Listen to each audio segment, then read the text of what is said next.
Greetings and salutations to our fine podcast audience. Welcome to 3 Peas in a Pod, episode 234. We made it. That's right. Inching up into the mid 200s. Yeah. Who would have thought it?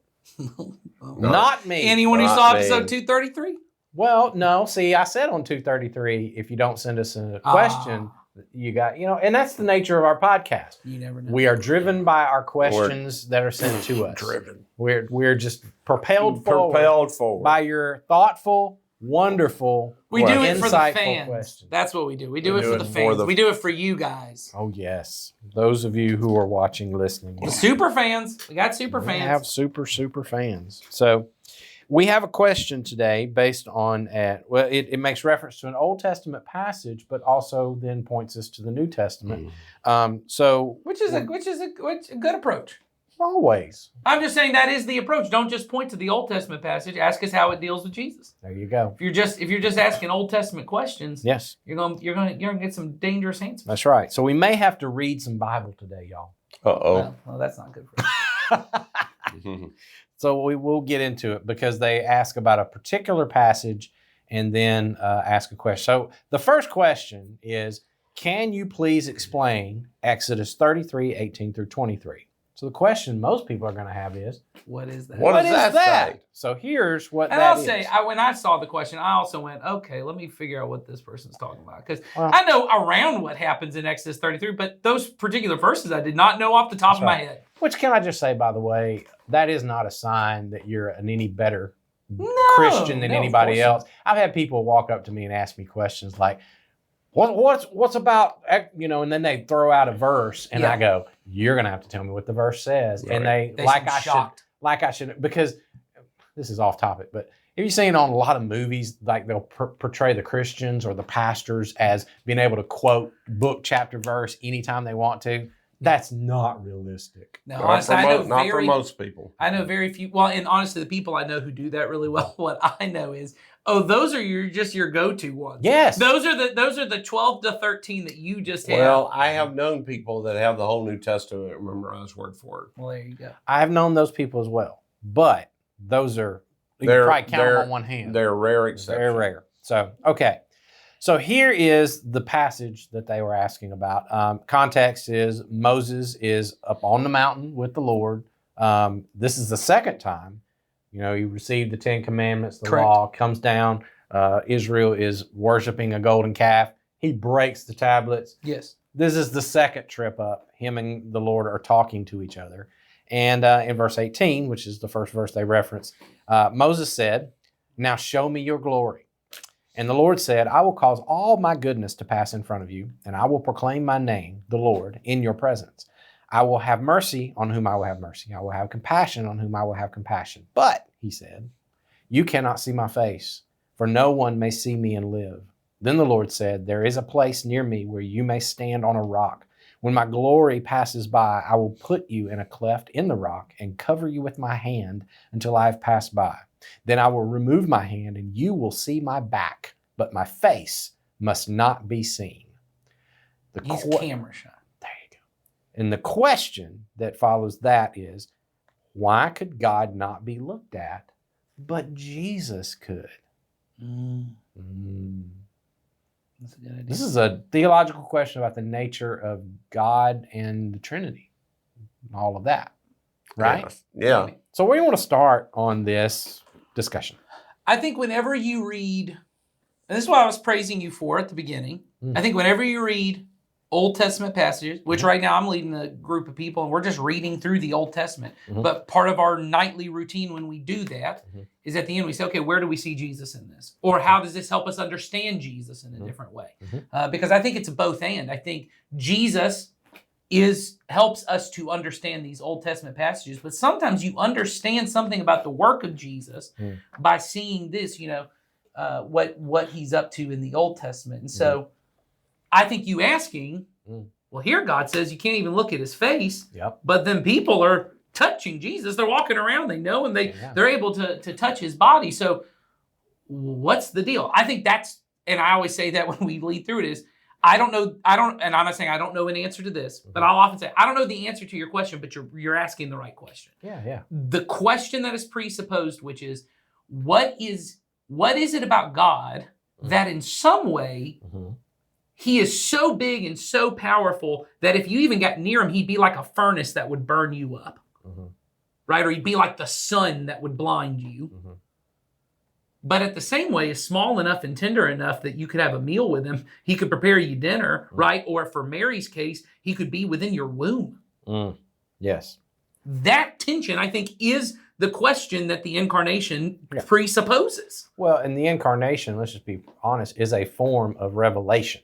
Right. Not the book Revelation, but Yes. God revealing himself Mhm. to us. And what Moses experienced, whatever that was, and we have no idea what that was like. That's right. Was a version of God revealing himself. Correct. And let's also be clear, when God uses that language of, you won't see my face, you'll only see my back, I'm going to put my hand in front of you.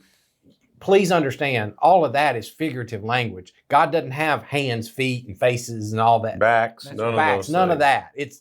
He's using language that Moses would understand to help him see. And what I think he's doing is what you just did, Nathan, is touch on the fact of what is God's nature. And there is something in God's nature that is too much for us to be. My mind could not contain it. No, and I can't fully be immersed in all of God because there's something about me and there's something about God. And so God is always, that word, condescending, accommodating himself to me in order That's so right. that I can have an experience of God in ways that reveal who he is, particularly as the Apostle John said, his love, Yeah. because he is love. Not- Mhm. he doesn't possess love. He is love.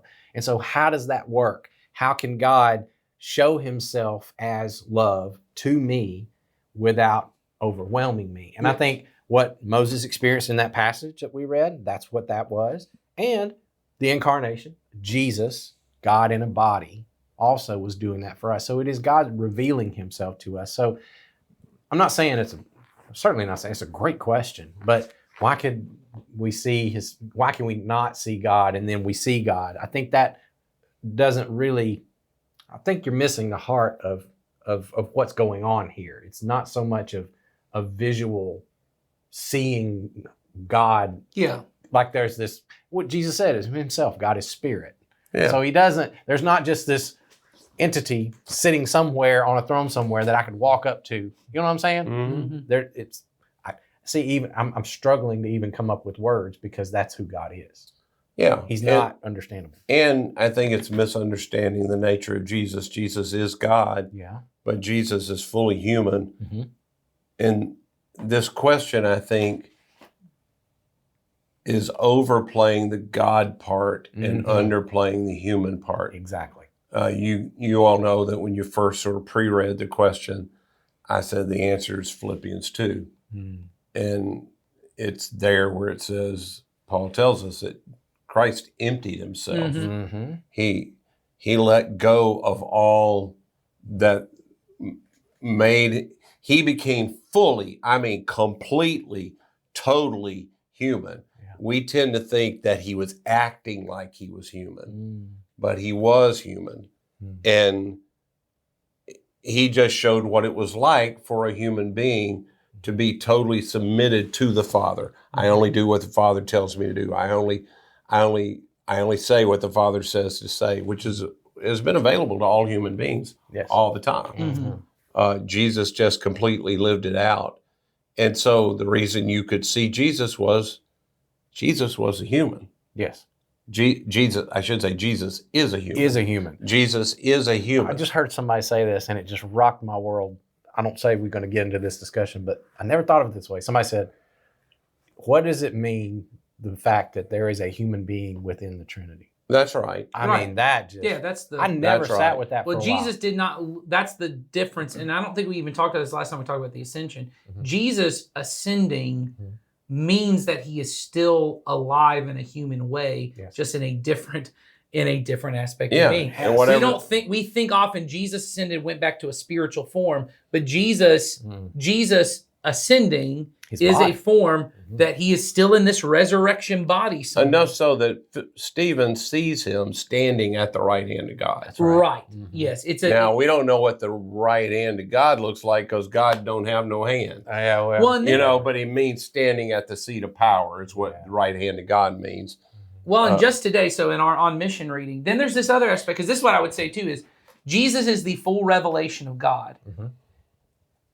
That doesn't mean that we understand the full revelation of God, because I don't understand the full revelation of Jesus, Mm. just to be clear. Yeah. Like, his humanness does not necessarily mean that now I get him. Yeah. Now I get what's going on, because then there's this moment we just read about today in our mission where, yes, he's fully human, and then he transfigures. That's what I was going to Yes, say. And then, In and then the transfiguration, there is something that takes place which is that's almost exactly it's supposed to be this. it's supposed It to is. be this moment on the mountain. Because this is what I would say is, I think there's also a progressive nature to the story of the Bible, because what happens in the transfiguration, for people who don't know, Jesus takes Peter, James, and John, right? These two are kind of like the three. They're not really a core, but there are these three guys that tend to go around with Jesus more than the other ones.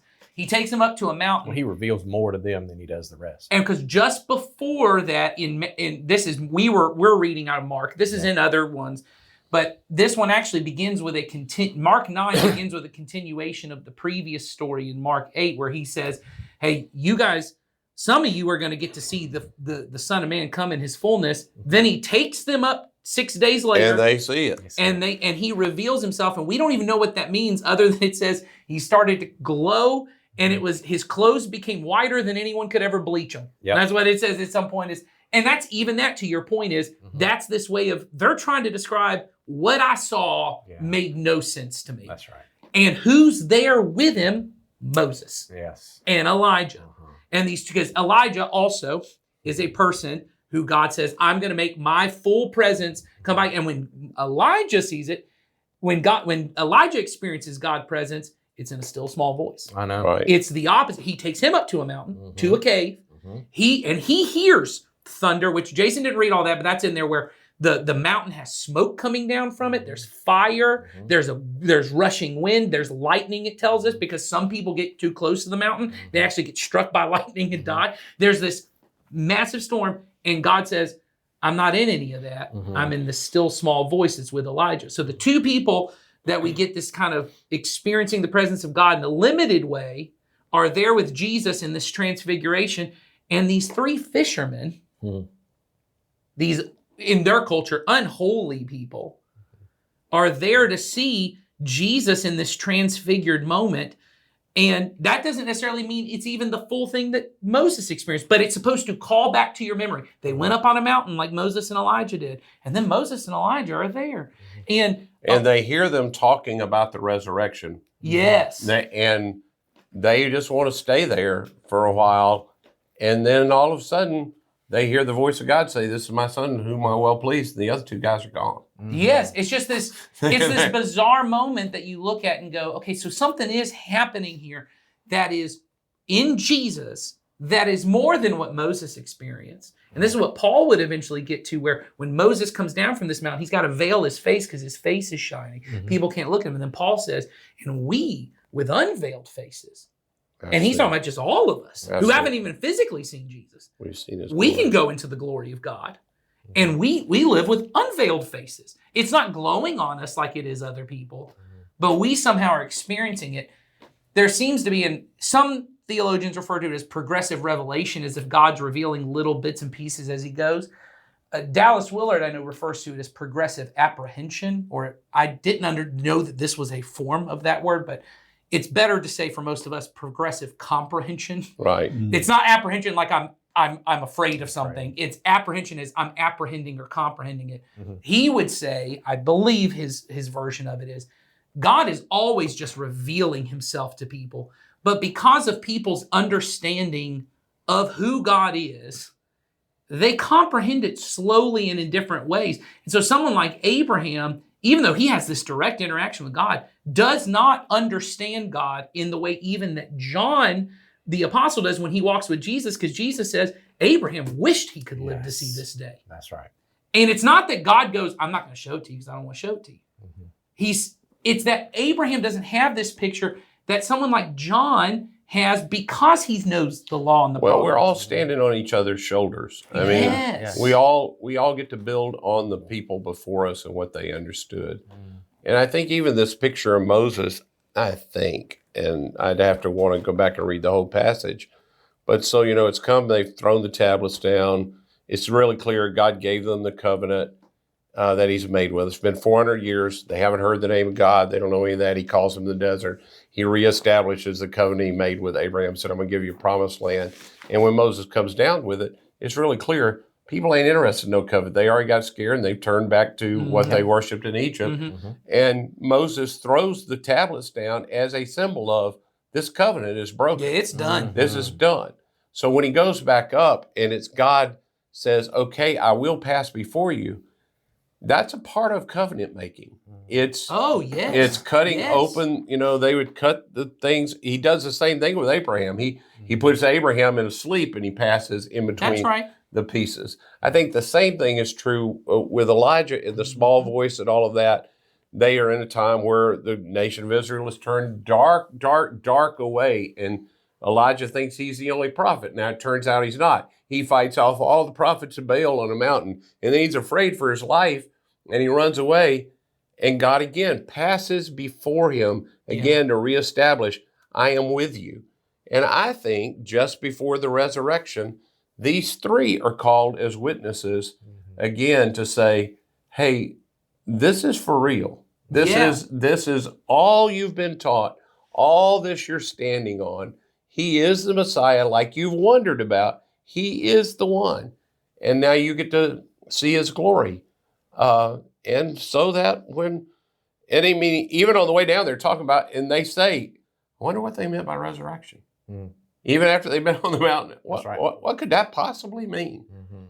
And so they come back down. But as soon as he's resurrected, they go, oh, that's what he meant. That's right. We couldn't even dream that that's what he meant, but that's what he meant. Well, and then we even see going forward from that point, even into the book of Acts, which is what we've been studying, they're still understanding things about Jesus' ministry after it. They go, oh, he did like the Gentiles. I guess we're good. I guess the Gentiles are okay. I guess we missed. Oh, he really meant we could do these miracles. That's right. Oh, okay. I guess it's, they're figuring it out as they go because they're comprehending, just like the rest of us do. And so when I look at Old Testament passages, which used to really bug me, I see lots of things and I go, ooh, that don't seem like Jesus, and which I think is the right question to have in your head, but it's not also to say, well, then this is just something else. This is just something. It's to look at it and to say, okay, Jesus seems to think all of these passages point to him. Not, well, those passages don't belong, so just take them out. They're just not there. Something else is going on. It's to say, somehow this does, and this is to be understood in the light of him. And that you might need somebody like the Ethiopian riding in the chariot. Yeah. How can I understand this if nobody teaches me? That's I right. probably am not going to sit down and read it on my own like we somehow think I'm just going to crack open an 8,000-year-old piece of literature, parts of it. That's a little too old, I'm sorry. A thousands of year old piece of literature and think I'm going to understand it like the novel that got written yesterday.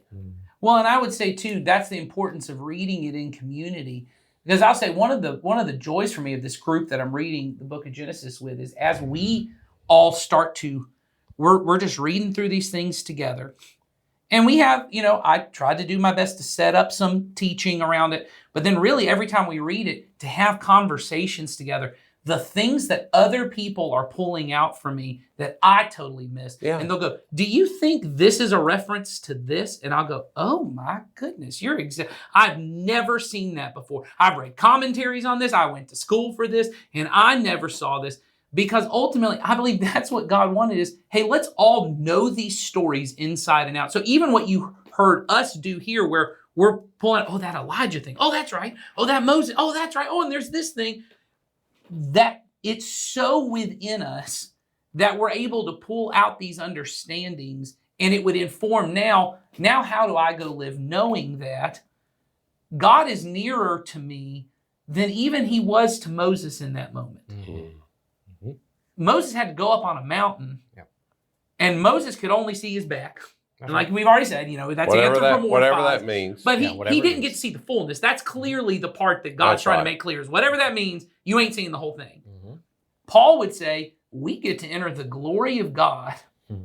And he's talking about that moment through prayer, through this relationship, this community of believers, through the way we live together. You are entering into the presence of God in a way that is unveiled, like Moses never got. And Jesus said it's better It's Yes. bad. than when he was here. That's Even. right. He And said this Holy Spirit. That's right. I hear a lot of people saying, "Oh, I just wish I lived in the time of Jesus." And there's part of me, I I get resonate that. with I that. get that. I 100%. resonate with that so much, but I do have to remember Jesus said, "It's better for you for me to go," and He breathed on them and gave them the Holy Spirit. That's right. That's right. And He said, "This is where this is all going, and it's even better." And I just go, "Wow, I'm missing something if I can't trust Him in that." Right. And lean into that and fully believe in that too. So I need to grow in that. That's right. I think we all do. I think that's the process of all of this is we are also progressively apprehending Jesus. Mm-hmm. There are things I thought I understood Jesus 5 years ago or 10 years ago or 15 years ago.